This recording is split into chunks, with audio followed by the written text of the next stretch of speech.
കാസർഗോഡ് വീട്ടിലാണെങ്കിൽ ഞാൻ ആദ്യം എണീറ്റിന് ഞാൻ സിറ്റ് ഔട്ടിലിരിക്കും കേട്ടോ.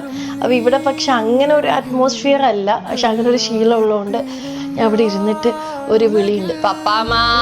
ചിലപ്പോൾ വല്ല ദേഷ്യത്തിലാണെങ്കിൽ ഓ വരണു ഇങ്ങനെ പറയും. അപ്പോൾ എന്ത് കൊണ്ടുവരും? എൻ്റെ ഒരു സ്പെഷ്യൽ ചായ കൊണ്ടുവരും ഗൈസ്.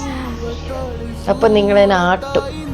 ഇത്രയും വയസ്സിൽ അമ്മേനെ ബുദ്ധിമുട്ടിക്കുന്നു എന്ന് കരുതി. അമ്മമാരെന്ന് വെച്ച് കഴിഞ്ഞാൽ നമ്മൾക്ക് ബുദ്ധിമുട്ടിക്കാനുള്ള ആൾക്കാരാണ്. ഈ ചായ ഭയങ്കര സ്പെഷ്യൽ ചായയാണ്. വാ വാ പറഞ്ഞിട്ടോ വാ. ഇത് ഭയങ്കര സ്പെഷ്യൽ ചായയാണ്. എനിക്ക് മാത്രം കിട്ടും. ഇങ്ങ് വാ, ഇവിടെ ഇരി. എനിക്ക് മാത്രം ഈ വീട്ടിൽ ഈ ചായ കിട്ടുള്ളൂ. ഒരാൾക്ക് പോലും ഈ വീട്ടിൽ ഈ ചായ വേറെ കിട്ടില്ല. ഇതെന്തൊക്കെയാ ഒപ്പം വിട്ടേക്കണേ?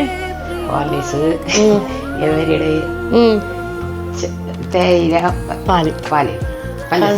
ഇതൊക്കെ ആക്കിയിട്ട് എനിക്ക് രാവിലെ ചില സമയത്ത് നമ്മൾ വൈകുന്നേരം കുടിക്കും ഈ ഒരു ചായ. എനിക്ക് മാത്രമുള്ളൂ, വേറെ ആർക്കും കിട്ടത്തില്ല. നിങ്ങൾ ആരും വന്നു കഴിഞ്ഞാൽ ഈ ചായ ചോദിക്കരുത്. ഇത് സ്പെഷ്യൽ ഫോർ മീ. ഹോർലിക്സ് ഞാൻ വളർന്ന് വലുതാവാൻ.